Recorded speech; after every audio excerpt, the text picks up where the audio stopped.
Hello everyone. Today we're going to start learning about Unit 4. You're going to learn defining relative clauses with who, which and that, the feature simple, telling the time, and linkers addition. Let's start the first part of our lesson, defining relative clauses. Let's check these sentences. I like the woman is living next door. And please have a look at this one. I like the woman who is living next door. Now, let's check these ones. Sam bought a new car. It is very expensive. Now, please have a look at this one. Sam bought a new car, which is very expensive. So, as I mentioned before, today you're going to learn defining relative clauses in our first part. So, what is a defining relative clause? Defining relative clauses give us important information about a noun or a noun phrase. We don't use commas. By combining sentences with a relative clause, your text becomes more fluent and you can avoid repeating certain words. For example, she is the woman who cuts my hair. These are the houses which are very old. We use who and that to talk about people, and they are used instead of subject pronouns. Let's check the example. I met a boy. He's from England. These two sentences are about a boy. Now, I want to combine these two sentences by using a relative pronoun. Remember which relative pronoun we can use for people? Yes, who or that. So, I met a boy who or that is from England. We don't use he again. We use a relative pronoun, who or that for people. I met a boy who or that is from England.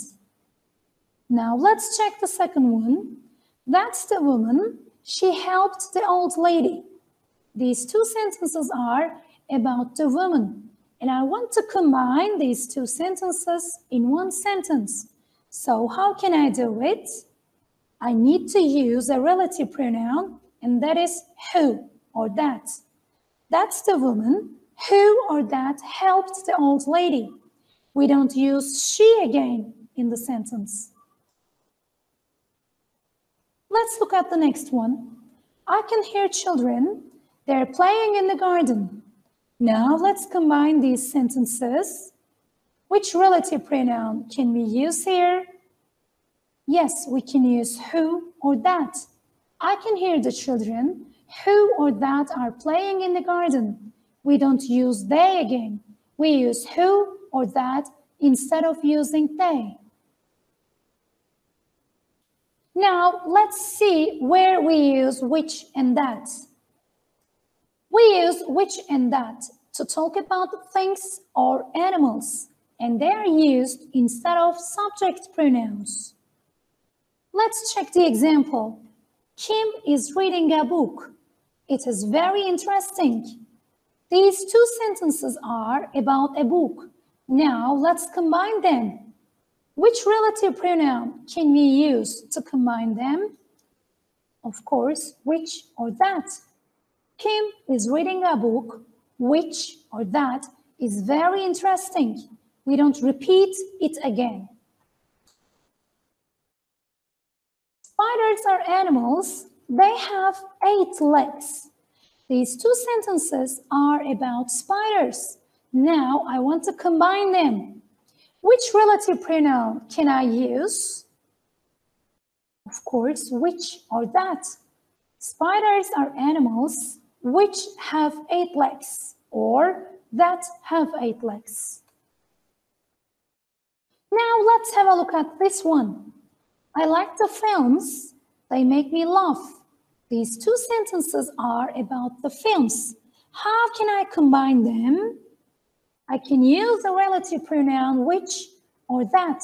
I like the films which or that make me laugh. Now, let's practice the relative clause. Fill in the blanks with who or that or which or that. Look at the first one, please. That's the wild bird, blank, I saw in a documentary film. The underlined word defined is an animal. So which relative pronoun can I use here? Yes, which or that. That's the wild bird which I saw in a documentary film. Let's have a look at the second one. He has a car, blank, is very expensive. Here, the word defined is a thing. So, what can I use? Which relative pronoun can I use here? Of course, which or that again.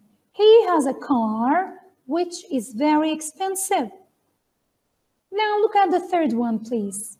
That's the girl, blank, helped us.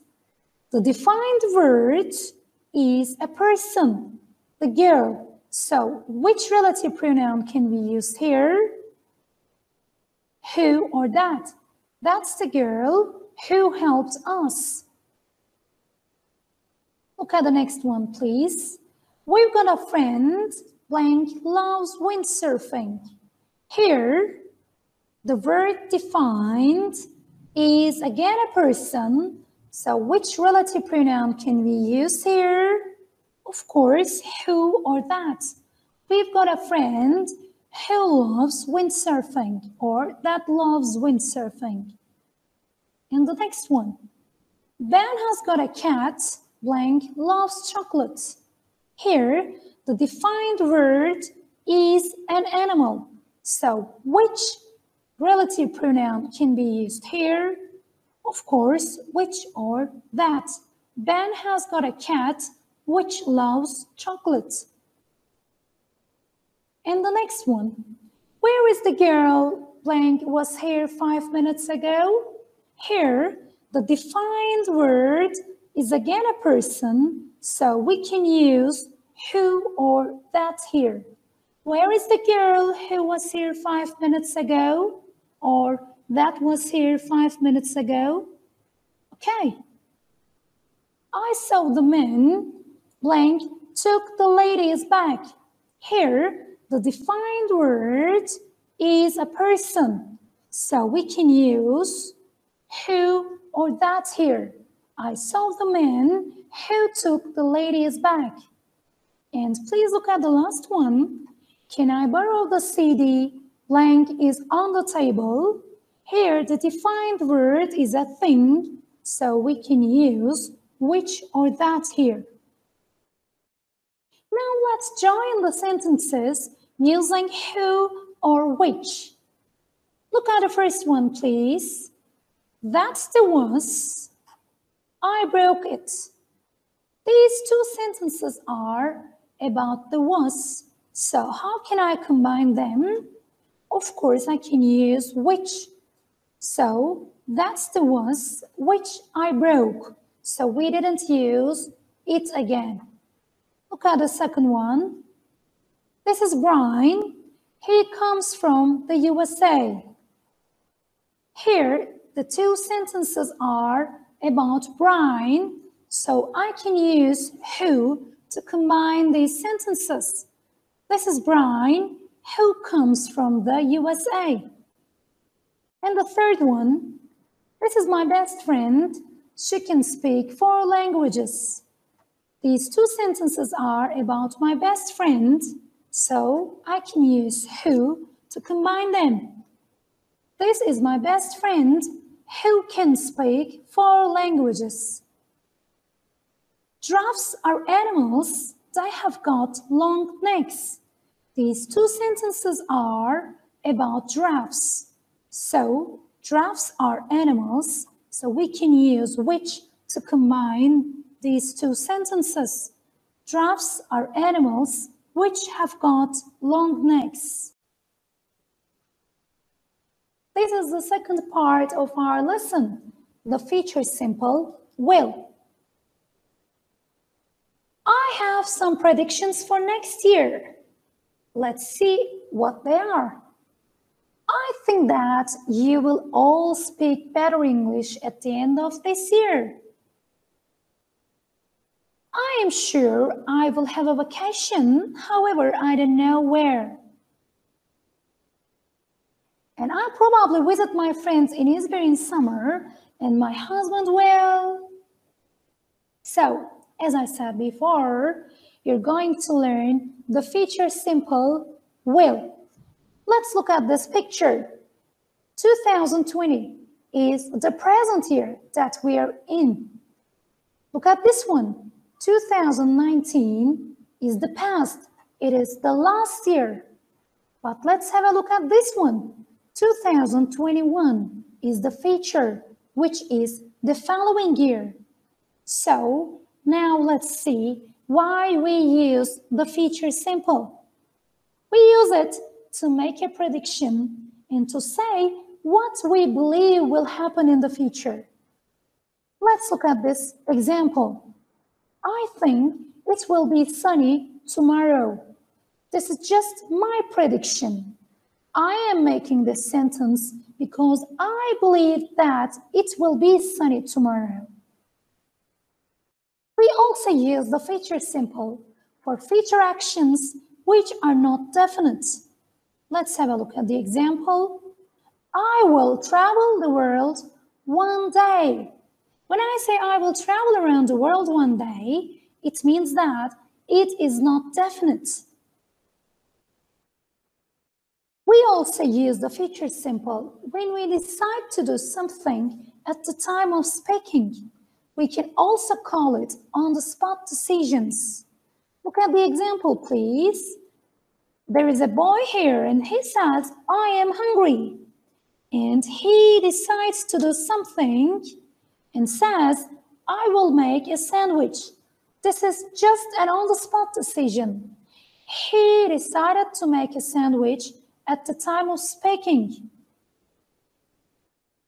We use it to offer to do something for someone.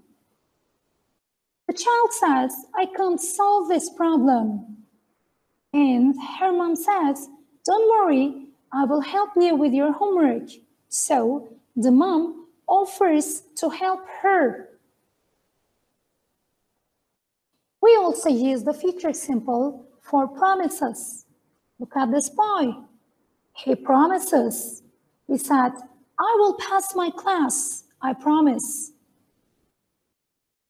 Now, let's see how we form a positive and affirmative sentence using the future simple. First, we have to use a subject or a subject pronoun. And then we put will and the verb infinitive. I will study English.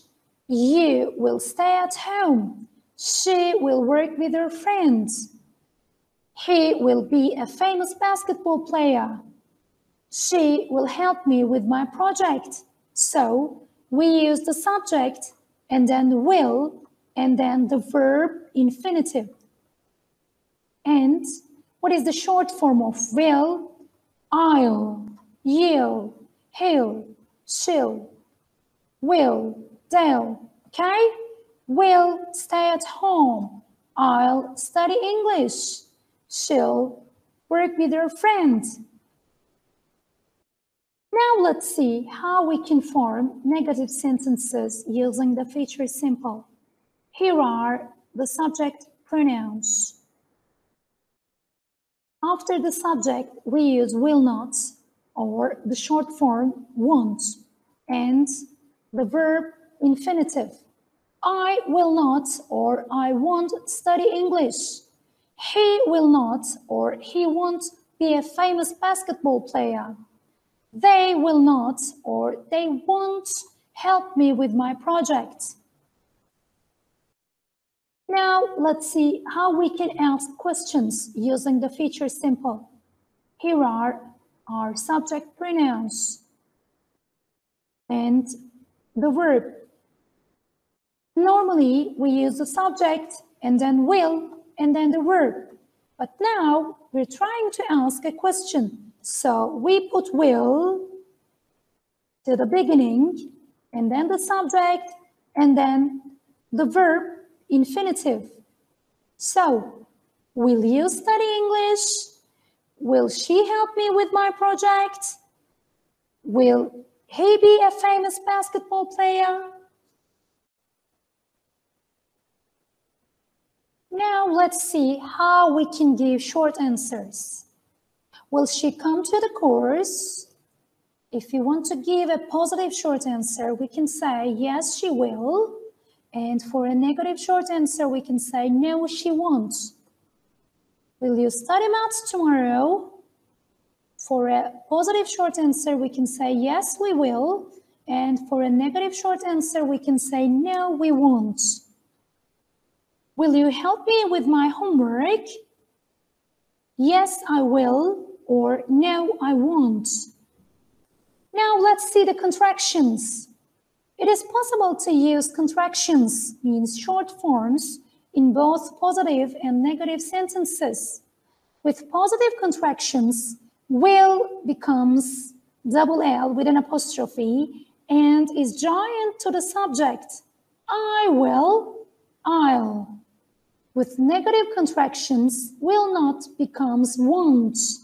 I will not or I won't. Now let's see the time expressions that we can use with the future simple. We can use tomorrow, the day after tomorrow, tomorrow morning, tomorrow afternoon, tomorrow evening, next Sunday, next week, next month, next summer, next year, tonight, soon, in a week, in a month, in a year, and etc.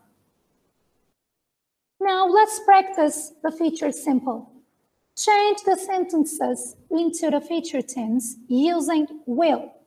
For example, my sister goes to school every day. Now, let's change it into the future tense. My sister will go to school tomorrow. Now look at the first one. We brush our teeth before we go to bed every night. Now, we have to write the sentence again using the future simple. We blank our teeth before we go to bed tomorrow night. So, how can we make a sentence using the future simple here? We have to use will brush. We will brush our teeth. Okay, now let's have a look at the second one. I play tennis with my friend every Saturday. Now we will rewrite it using the future simple. How can we do it? I will play tennis with my friend next Saturday. Look at the third one, please. He speaks English well. Now we'll write it again using the future simple. Don't forget, in the future simple, we use the verb infinitive. We don't use suffixes, so we need to say, he will speak English well next year. Number 4, my cousin studies with his friend every day. Now, how can we write it again using the future simple? My cousin will study with his friend tomorrow. Don't forget, we use the verb infinitive with the future simple. We don't use suffixes. Number 5, they wash the dishes in the evening. Now, we will rewrite it using the future simple. So, they will wash the dishes tomorrow evening. Okay, now let's change into the negative form. Let's check the example. Jack will be here tomorrow. To make it negative, we need to say, Jack won't be here tomorrow. Look at the first one, please. You will go to university next year. Now, how can we make it negative? Yes, you won't go to university next year. Look at the second one. Brian will visit his cousins next week. How can we make it negative? Brian won't visit his cousins next week. Look at the third one. Kate and Susan will attend the party. How can we make it negative? Kate and Susan won't attend the party. Okay. Now look at the fourth one. We will watch a film on TV with our friends. Now how can we make them negative? We won't watch a film on TV with our friends. Look at number 5, please. My father will help you with your project. How can we make it negative? My father won't help you with your project. Okay. Now, let's see how we can ask WH questions with the feature simple. First, we have to use the WH question word, and then will, and then the subject, and the verb infinitive. Look at the first one, please. Where will you go tomorrow? First, we use the WH question word, and then will, then the subject, and the verb infinitive, and the time expression. Now, let's see the answer. I will go to Istanbul. Look at the second one. What will your parents do tomorrow afternoon? Let's look at the answer. They will hang out with their friends tomorrow afternoon. When will Tom send the email? Tom will send the email at the weekend. Now, this is part 3, telling the time. Okay, here you can see a clock. You know, there are 2 hands on a clock. One hand is longer than the other. We call the long hand as the minute hand, and we call the short hand as the hour hand. The minute hand shows the minutes, and the hour hand shows the hour. A half means 30 minutes, and a quarter means 15 minutes.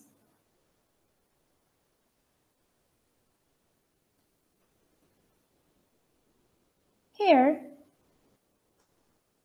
if the minute hand is on the right side of the clock, it means past. And if the minute hand is on the left side of the clock, it means to. We can say it like this. If the minute hand is between 12 and 6, we use past while telling the time, because we are telling the passing minutes.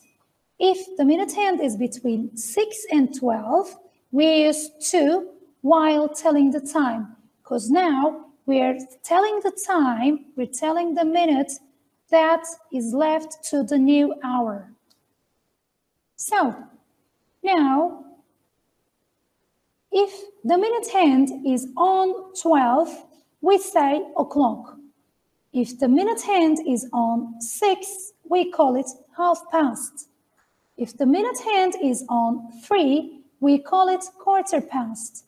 If the minute hand is on 9, we call it quarter to. Now, let's try to find the time here. What time is it? The minute hand is on 12 and the hour hand is on 1, so it's 1 o'clock. Now let's check this one. The minute hand is on 3 and the hour hand is passing 1 a little bit, so it means that it's quarter past 1. Now let's check this one. The minute hand is on 6 and the hour hand is between 1 and 2. So it means that it is half past 1. What about this one? The minute hand is on 9 and the hour hand is coming to 2. So it means that it's quarter to 2. Now, the minute hand is on 12 and the hour hand is on 2, so it means that it's 2 o'clock. What time is it? Let's practice. It's 1:30 because the minute hand is on 6 and the hour hand is between 1 and 2, so it's 1:30. Look at the second one, please. The minute hand is on 9 and the hour hand is coming to 6. So it means that it's 5:45. Look at the third one. The minute hand is on 12 and the hour hand is on 11. So it means that it's 11 o'clock. Very good. Look at the next one. The minute hand is on 9 and the hour hand is coming to 3. So it means that it's 2:45.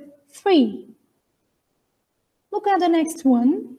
The minute hand is on 3 and the hour hand is passing 7 a little bit. So it means that it's 7:15. Now look at this one. The minute hand is on 12 and the hour hand is on 9, so it means that it's 9 o'clock.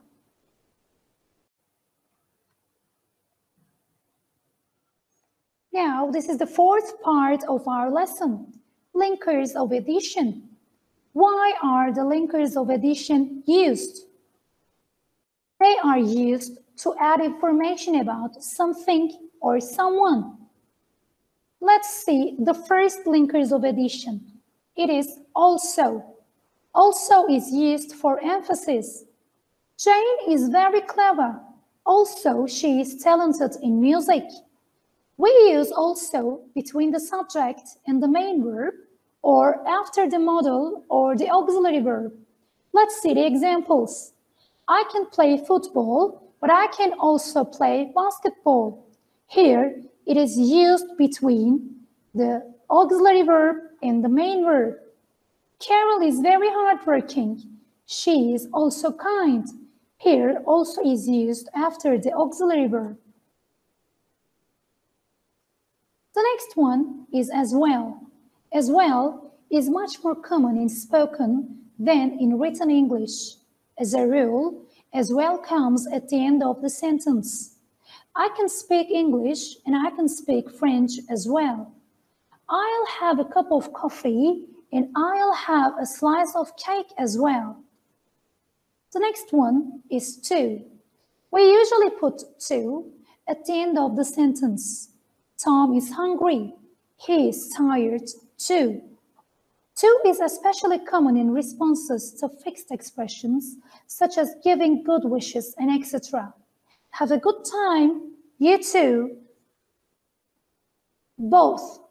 Both blah blah and blah blah combines some word form elements in the same sentence. For example, I love both swimming and riding. She both walks and listens to music. The next one is and.